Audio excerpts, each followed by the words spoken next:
Hey, somebody needs to fold the tray tables into the seat back in front of us. You did? Excellent.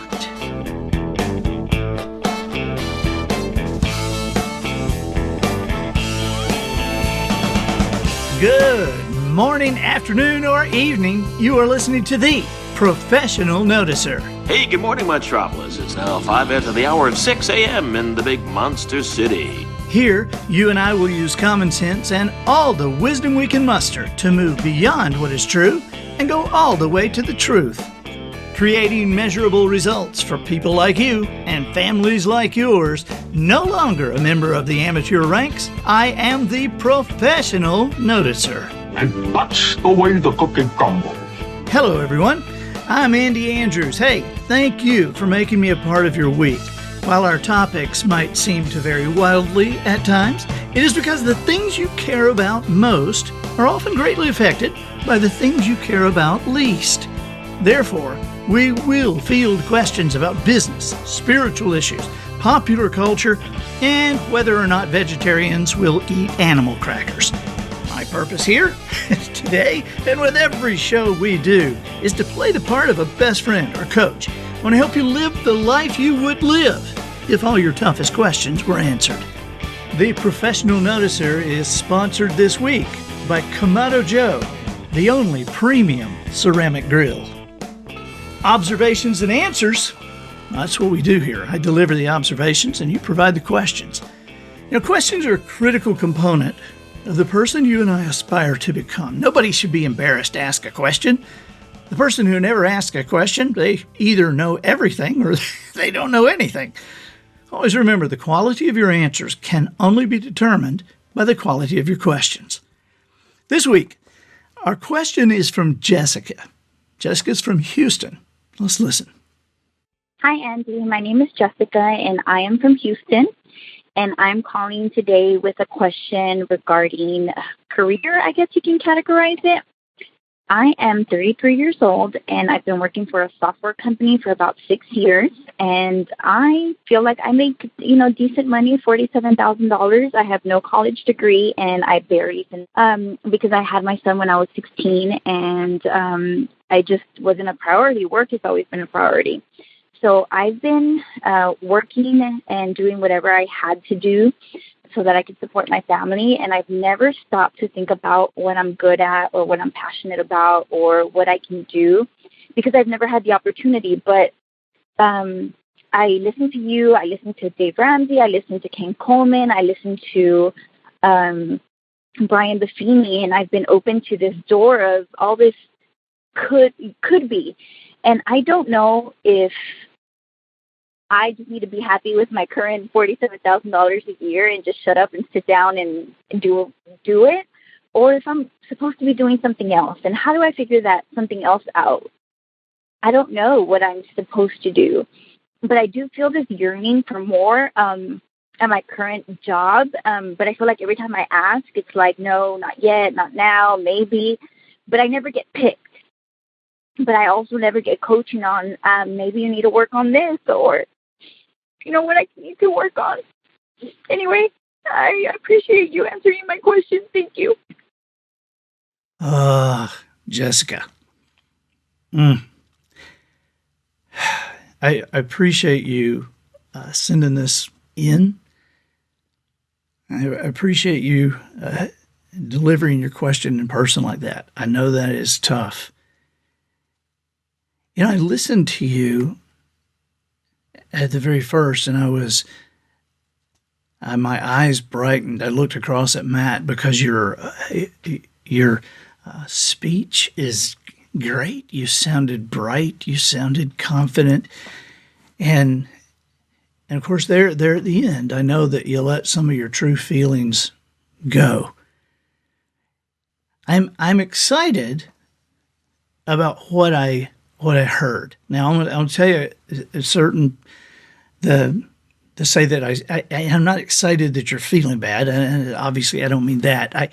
What I mean is I'm excited about the things that I can list in your message that you're doing.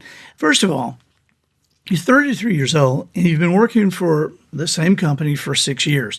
In today's market, that's almost a lifetime. But to be as young as you are and to have claimed that position for about 6 years, that is awesome. And you do make decent money, 47,000. That is decent money as long as you're not spending 48. And I know if you're listening to Dave, you aren't spending 48 or 49. Okay, it's a very curious thing about Dave and Ken Coleman. I love both of those guys. Ken Coleman's on Sirius XM, but it's a curious thing to me. People who talk about them and will listen to them, they are, in a great generality, they are following that plan. I don't find anybody who says, "Yeah, I listen to them, but I don't do it." And so I feel very confident that you are keeping your lifestyle at a little bit under what you're making. Now, I don't necessarily think you should just shut up and sit down and do it, okay? Because you're way too young to, to cave on something like that. Now, here's something I do think. You say if you're supposed to be doing something else, how do you figure out that something else? I think part of this is a philosophy that you ought to think through. And here's what it is. If you're working at a software company and you've been there that long, then you have seen a lot of changes in that IT industry. You've certainly weathered a lot of them, seen them. I would imagine that most of the people who work there, certainly the people who hired you, probably still see you as a 27-year-old, wide-eyed, a little bit nervous person coming to work. This is the same thing that happens to coaches. It's the same thing that happens to football and baseball players. I said coaches, I immediately thought of Luke Fickell, who took over from Jim Tressel at Ohio State. And he was an interim coach, and he really wanted that job. He wanted to go past that interim and be the real head coach. I suspected he would not be because he played at Ohio State. And there were a lot of people who still looked at Luke. I was up there with him with the team and, a couple of times, and I was always aware that some of the older people still saw Luke as, the linebacker, the guy who wore the jersey, not the coach. I mean, he's not the coach. And so Luke and I had a conversation. I said, you may have to leave here to be able to come back. And he said, "What do you mean?" I said, "You just may need to go somewhere else to develop your chops and prove who you are." And so the same thing is done in football and baseball. You'll see these people, these rookies get drafted and they do great and they do so much better than anybody ever thinks. And then all of a sudden, 3 years is up and it's time for them to renegotiate. And in the NFL, there'll be 31 other teams that are just dying to give them whatever to get them. But their home team, well, they're not going to do that.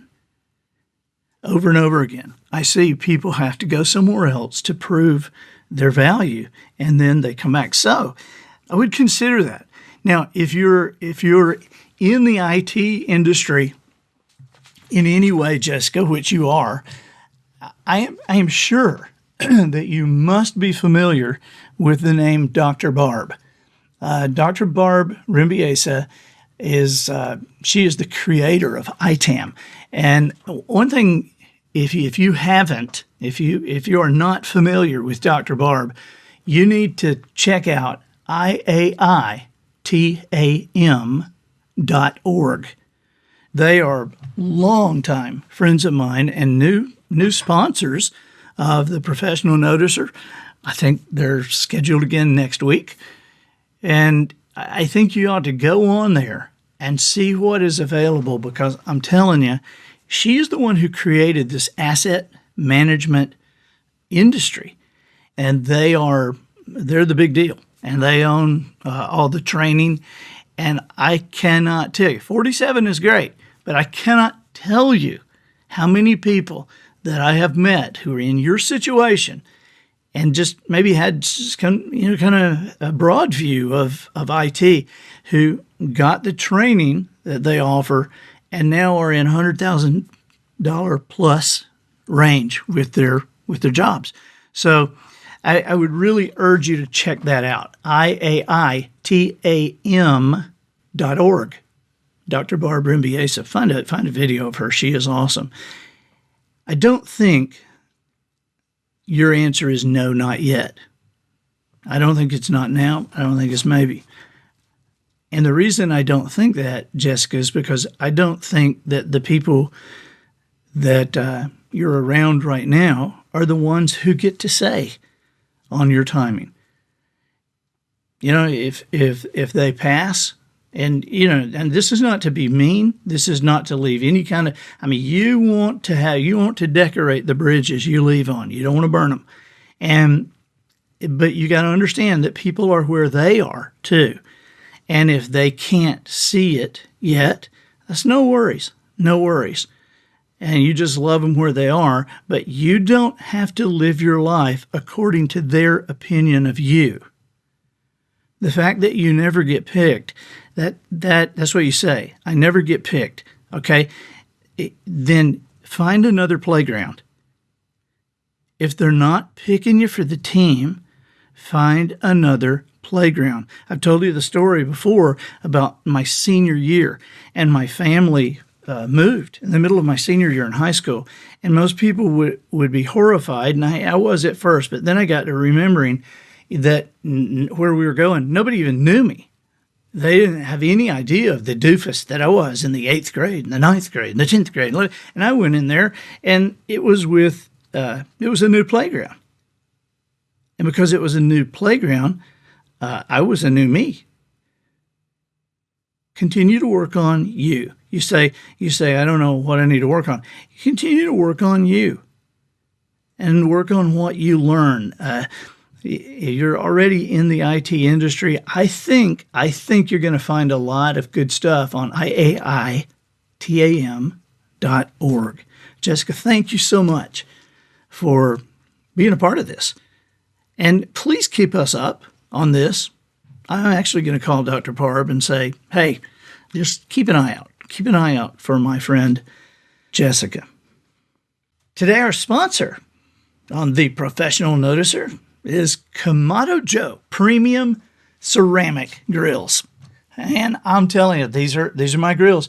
Hey, let me ask you something. Have you ever been in the middle of something that you just love doing, but you're frustrated by the quality of the tool you're using? Maybe it didn't break, but it doesn't work like it could.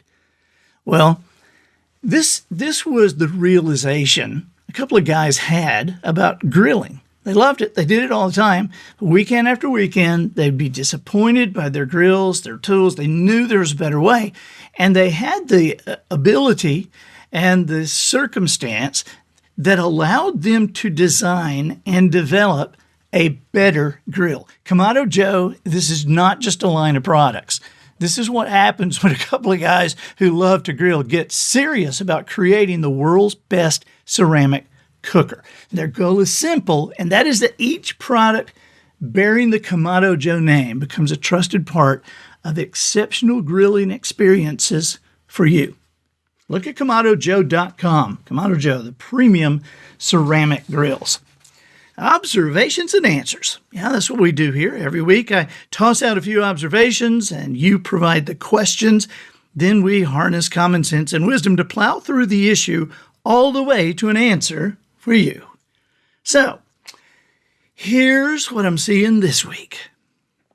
I woke up yesterday thinking about an old friend, an old entertainment business friend, and every time I think of this guy, and he's still alive, but he just kind of went underground a number of years ago, and every time I think of him, I have great memories of being around him, but they're tinged with a little bit of sadness because early on in his career, now this person was huge, okay? This is one of those Hall of Fame show business kind of people, and yet early in his career there was a setback, a professional setback that it truly it wasn't really his fault, and some people kind of had it in for him, and they really set him back a little bit, and for a while, but he overcame all that. But here's the point. This is the reason I kind of feel sad when I think about him, is as long as I knew him, he was always mad. I mean, there was a hint of anger in every conversation you would have with him. And I remember being in a place one night, and I had already done what I do, and he was on stage, and he kept looking up at the what is that? The video monitor, the monster monitor there on either side of him, and I saw him looking at it. But when he came off the stage, I mean, there's 8,000 or 9,000 people giving him a standing ovation, and he is just about to come unglued, and would have probably killed whoever was picking those shots if he'd had a chance, because he was just upset about how the shots they were showing him. And so I never really understood that then. I thought, all I could think of is, good grief, man, you're kind of ruining your own life at this point. And so now I just feel sad occasionally about him. I understand what that is. And it's the same thing that happens when somebody will come to me. Occasionally I'll be with a client, and then one of their people might come say, hey, I'm having a hard time with moving product, or having a hard time gaining new clients, or whatever it is. They're having a hard time. And after a few minutes with them, I a lot of times I will see in them what I saw in my entertainer friend, and I can name it now. I can name what it is, and what it is a lack of forgiveness. I used to think that forgiveness was kind of like a knighthood, something I would bestow upon some lucky person who came crying and crawling and begging me to forgive him. That maybe I would, if I felt like it, if I thought they deserved it. But, I guess it's like decades of really digging into this. And I can't find, to this day, one expert or a single book, including the Bible, that tells me that if one person is supposed to forgive another person, that I can't find anybody to say that that person that's being forgiven has to actually deserve it, or that they have to ask for it, or that they even know that it's happening. Everything that I see and everything that I understand reinforces an understanding that forgiveness is not just a life command. It is something necessary for us to function as normal human beings. That it's a process that really probably means more to us than to the person that's being forgiven. It certainly can.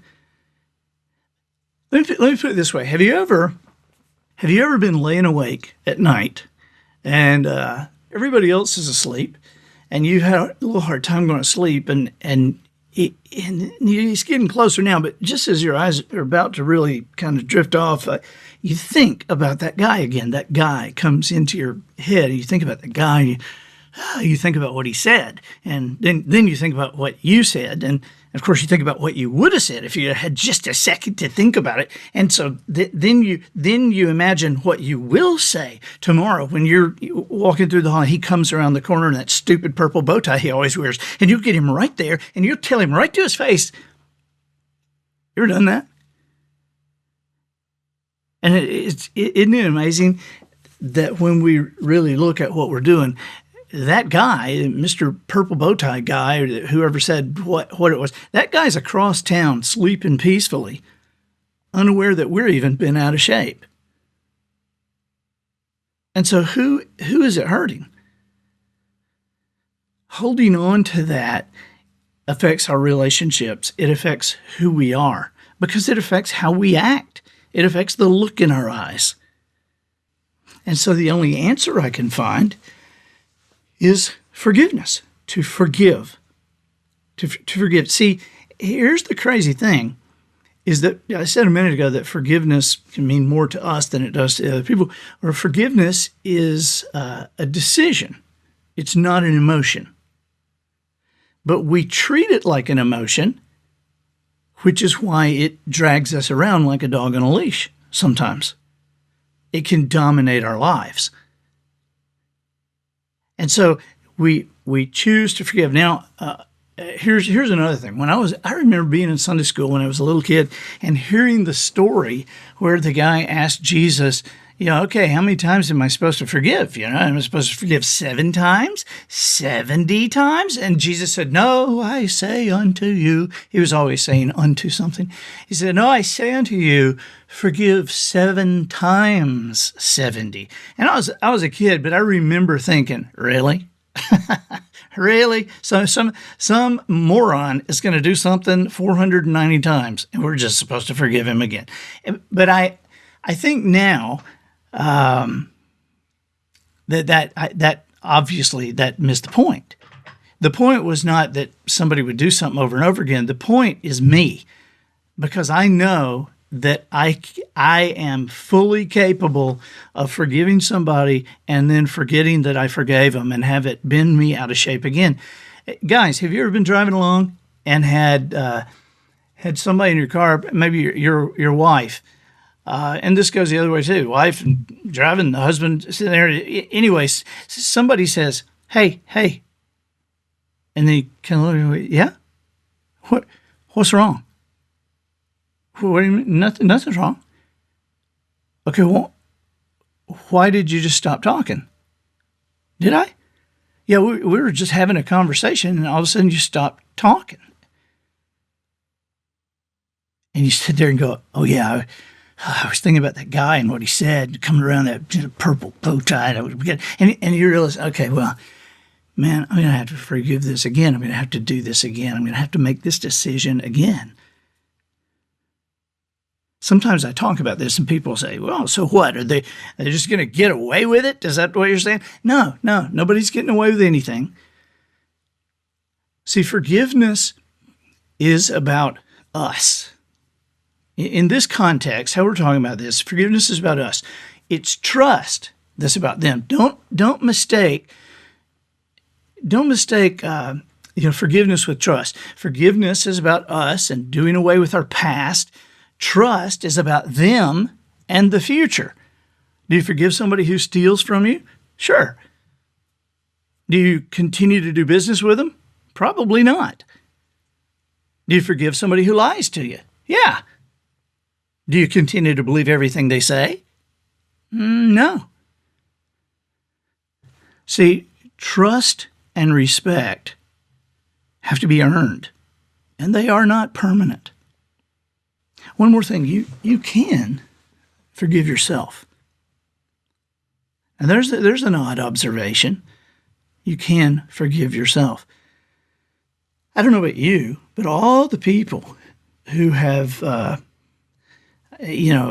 been mad at in my life, or all the people who have done something in my life, nobody has ever disappointed me as much as I have disappointed me. And I couldn't do anything about it. I mean, what do you do? You can't get away from myself. And I couldn't even lie about it, right? So what do you do? Well, you can make a clear break of that.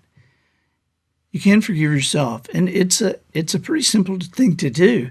And if you've been forgiven, if you're at a place where you're ready to start over, you can lay down that whip or stick you've been beating yourself over the back and shoulders with, and forgive yourself and move on.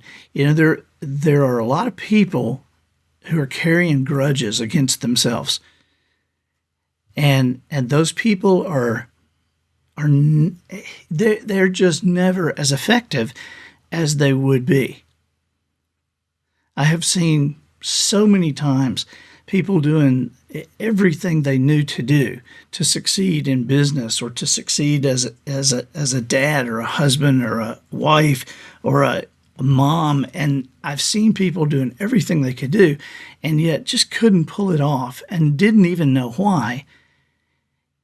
That unforgiving spirit seeps from everywhere. And just like a dog can sense fear in people, so can people sense bitterness in other people.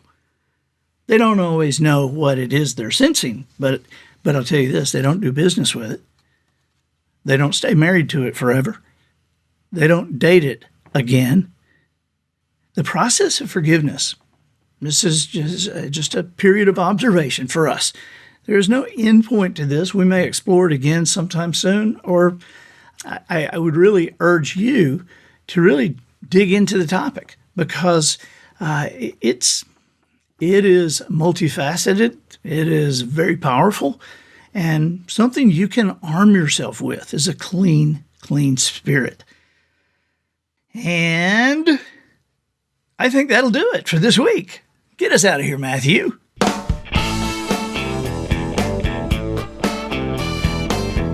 So, ladies and gentlemen, and to the boys and girls who aspire to become ladies and gentlemen, we have reached the end of another episode of the Professional Noticer. In a world where common sense has become a superpower, I'm harnessing what tiny amounts of mental energy I have for you, seeking wisdom, making observations, and endeavoring to answer tough questions in a way that will empower your family and your business. I'm Andy Andrews. Until next week, smile while you talk, shake hands with the kids you meet, and make sure you have an answer to the question, at the movie theater, which armrest is legally yours? So until next week, goodbye.